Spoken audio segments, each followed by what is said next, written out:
여러분, 로댕이 생각하는 사람이라는 조각상 들어보셨죠? 실제로 보지는 못했지만 모두가 한 번쯤은 들어본 적이 있는 아주 유명한 조각상입니다. 이 조각상의 사람은 바위에 앉은 채 턱에 오른팔을 괴고 그 오른팔의 팔꿈치는 왼쪽 다리에 얹고 있습니다. 무언가 골똘히 생각하고 있는 듯한 이 모습은요, 사람들에게 많은 영감을 불러일으키죠. 하지만 이 조각상이 원래는 그 아주 큰 작품 중의 일부분이라는 사실을 아십니까? 그 로댕이 제작한 지옥의 문이라는 아주 큰 조각의 그 제일 윗부분에 이 생각하는 사람이 있어요. 중세를 대표하는 작가 단테가 쓴 그 신곡의 지옥편에 영향을 받아서 이 지옥의 문이 제작되었다고 하는데요. 생각하는 사람이 지옥의 문 위에 앉아서 아래를 내려다보고 있는 모습입니다. 그 아래는 무엇이 있을까요? 지옥 문을 향하는 수많은 사람들입니다. 자신의 욕망에 몸을 던진 사람들이 결국은 지옥으로 향하는 그 문 앞에서 고통과 또 회한에 몸부림치고 있어요. 그 지옥의 문에 앉아있는 사람이 바로 생각하는 사람입니다. 그런데 한편 이런 생각도 듭니다. 지옥의 문 앞에서 생각해봤자 뭐 하냐는 거예요. 사람이 지옥 문 앞에까지 가면 이미 끝난 것입니다. 심판은 되돌릴 수 없고 또 한 번 심판이 내려지면 그 결과는 영원한 것이기 때문입니다. 심판이 이루어지기 전에 준비해야 하는 것이죠. 오늘 말씀은 그 심판하시는 하나님에 관한 말씀입니다. 우리는 앞에서 이스라엘 자체적으로는 소망이 없다는 사실을 살펴보았습니다. 그들은 여전히 죄와 탐심 가운데 패역한 길을 걷고 있었죠. 하나님의 의를 행할 능력도 없었습니다. 하지만 하나님은 그들에게 긍휼을 베푸실 것을 약속하셨습니다.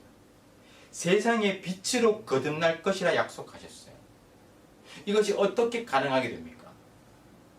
하나님의 거룩한 용사가 나타나서 그들을 이끌어 줄 것이라 말씀하셨습니다. 그 용사가 하나님을 거역하는 자들을 심판하시고 이스라엘은 하나님의 회복을 경험하게 되는 것입니다. 1절부터 3절까지 그 거룩한 용사가 누구인지에 대한 어떤 질문과 답이 나오죠. 사실 이 말씀을 그냥 읽으면 무슨 말인지 잘 이해하기가 쉽지 않습니다. 질문과 대답이 그 한 절 안에서 섞여 나오기 때문에 이게 무슨 말씀인지 누가 무슨 의도로 이런 말을 하는지 이해가 잘 안 되기 때문이에요. 1절의 상반절과 2절에서 질문이 나타나는데요. 먼저 1절입니다.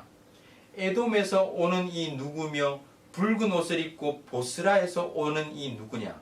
그의 화려한 의복, 큰 능력으로 걷는 이가 누구냐? 오늘 이 본문에 나오는 에돔은요, 에서의 후손입니다. 하지만 그 야곱과 에서의 갈등 이후에 그 에서와 그 후손 에돔은 이스라엘의 대적이 되었습니다. 하나님의 심판을 받을 백성들을 상징했어요. 그래서 에돔에 대한 심판의 예언은 성경에 자주 나타납니다. 본문에 보스라라고 나오는데 보스라는 에돔의 수도죠. 이 에돔에서부터 거룩한 용사가 올라온다는 것인데 잘못 이해하면 에돔의 후손에서 거룩한 용사 메시아가 나타난다라고 볼 수도 있습니다. 하지만 그런 말씀이 아니에요. 에돔에서 올라오는 이가 누구냐 하는 이 질문에 대해서 1절 하반절에서 하나님께서 이렇게 대답하시죠. 그는 나이니 공의를 말하는 이요 구원하는 능력을 가진 이니라. 2절에서 질문을 또 보세요. 어찌하여 내 의복이 붉으며 내 옷이 포도즙 틀을 바른 자 같으냐라고 질문하는데 그에 대한 대답이 3절입니다. 내가 노함으로 말미암아 무리를 밟았고 분함으로 말미암아 짓밟았으므로 그들의 선열이 내 옷에 튀어 내 의복을 다 더럽혔다. 이제 의미가 좀 분명해졌죠. 거룩한 용사 메시아가 에돔에서 올라오는 이유는 메시아가 에돔의 후손이라는 말이 아닙니다. 메시아가 에돔을 심판하고 그 무리를 짓밟고 올라오시는 겁니다. 마치 포도즙 틀을 밟는 것과 같이 패역한 무리들을 짓밟아 그 옷이 붉게 물든 거예요. 하나님은 그 거룩한 용사가 바로 나다. 공의를 말하는 자, 구원의 그 능력을 가진 나다라고 말씀하시는 거예요. 하나님께서 그렇게 심판을 행한 이유가 무엇입니까? 4절의 말씀처럼 그날은 원수 갚는 날이었습니다. 하나님의 백성들을 향한 그들의 악행을 기억하고 하나님께서 보응하시는 날이었어요. 하나님은 공의의 하나님, 공의를 행하시는 분이시기 때문에 그것을 직접 행하신 것이죠. 이 말씀이 5절과 6절에서 설명되고 있습니다. 여러분, 하나님은 공의의 하나님이십니다. 우리가 공의의 하나님 자주 이야기하는데 그 공의의 뜻을 잘 모르는 경우가 많아요. 공의라는 것은요, 선과 악을 정확하게 분별하는 하나님의 거룩한 성품입니다. 하나님은 그 자신의 그 완전한 법에 근거해서 판단하시고 심판하시는 것입니다. 그렇기 때문에 공의의 하나님은 곧 심판하시는 하나님이에요. 그것은 분명합니다. 하나님은 이 세상을 바라보시면서 반드시 저울에 달아서 판단하십니다. 불신 세상을 결코 그냥 용납하지 않으시고 그분의 기준으로 판단하시고 심판하시는 거예요. 지금 우리 눈에는 아무런 일이 일어나지 않는 것처럼 보여도 그 심판의 날은 다가오고 있습니다. 그때와 시는 아무도 알지 못하지만 그때가 가까이 왔음은 우리 모두가 알고 있지 않습니까? 하나님의 심판날이 다가옴을 기억하고 하나님의 법에 순종하며 살아가시기를 주님의 이름으로 축원합니다. 마지막 때에 가서 아무리 골똘히 생각하고 고민해도 소용없기 때문이에요.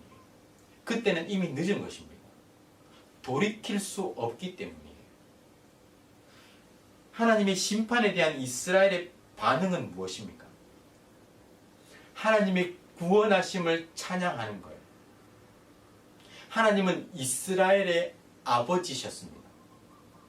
하나님은 긍휼과 자비로 그 자녀들을 돌보셨어요. 그래서 이스라엘 백성들은 지난 시간 속에서 하나님께서 베푸신 은혜를 기억하며 찬양하는 것이죠. 8절을 한번 보세요. 그가 말씀하시되 그들은 실로 나의 백성이요 거짓을 행하지 아니하는 자녀라 하시고 그들의 구원자가 되사. 하나님께서 언약을 베푸시고 친히 구원자가 되신 것이죠. 하나님께서 긍휼과 사랑으로 그들을 구원하신 것입니다. 하지만 과거에 보면 하나님은 그들을 징계하셨습니다. 10절 보세요. 그들이 반역하여 주의 성령을 근심하게 하였으므로 그가 돌이켜 그들의 대적이 되사 친히 그들을 치셨더니. 이 말씀이죠. 우리는 분명히 기억해야 합니다. 하나님은 자신의 그 백성들이 짓는 죄로 인해서 그들을 멸망시키신 것이 아니라 징계하신 거예요. 멸망은 돌이킬 수 없습니다. 철저하게 파괴하는 행위이고 최종적인 심판입니다. 하지만 징계는요, 사랑하기 때문에 징계하는 거예요. 회복을 위해서, 회복시키시기 위해서 징계하는 것입니다. 하나님은 그렇게 이스라엘을 징계하신 것이죠. 멸망시키신 것이 아니라 징계하신 것입니다. 그 사랑의 하나님은 여전히 이스라엘과 함께 하십니다. 14절의 말씀이에요.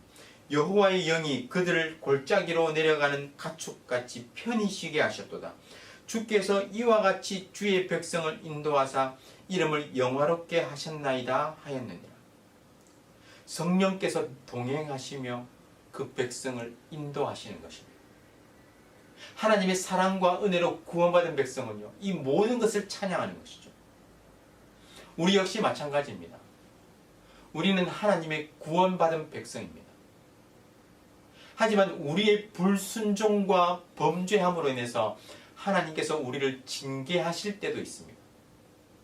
어쩌면 이 코로나는요, 이 세상을 향한 하나님의 징계이며 우리를 향한 하나님의 징계일 수도 있어요.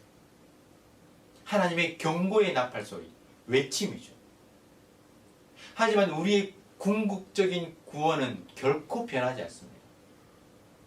하나님은 우리를 향한 선하신 계획을 역사 가운데 차근차근 진행시키고 계십니다. 지금 현재 우리의 삶을 보면 아픈 시간도 있고 또 괴로운 시간도 있지만 하나님의 인도와 구원하심을 바라봐야 합니다.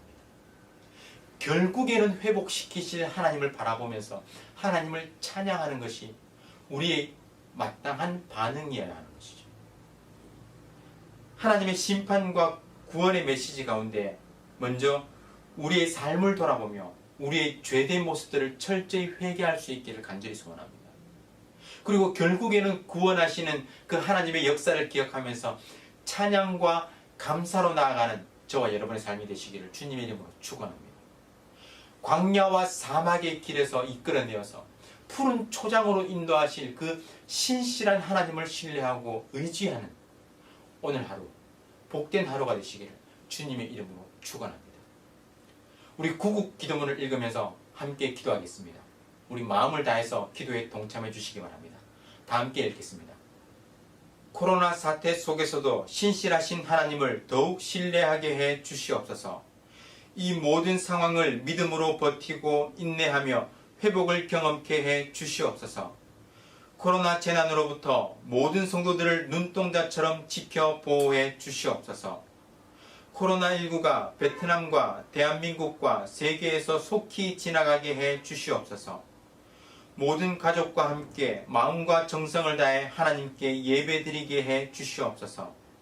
모든 성도가 경성에서 회개하고 의로운 삶의 열매를 맺게 해 주시옵소서. 교회의 생명사역을 적극 추진할 수 있는 여건을 속히 허락해 주시옵소서. 성도들이 처한 모든 환난과 어려움 가운데 피할 길을 허락해 주시옵소서.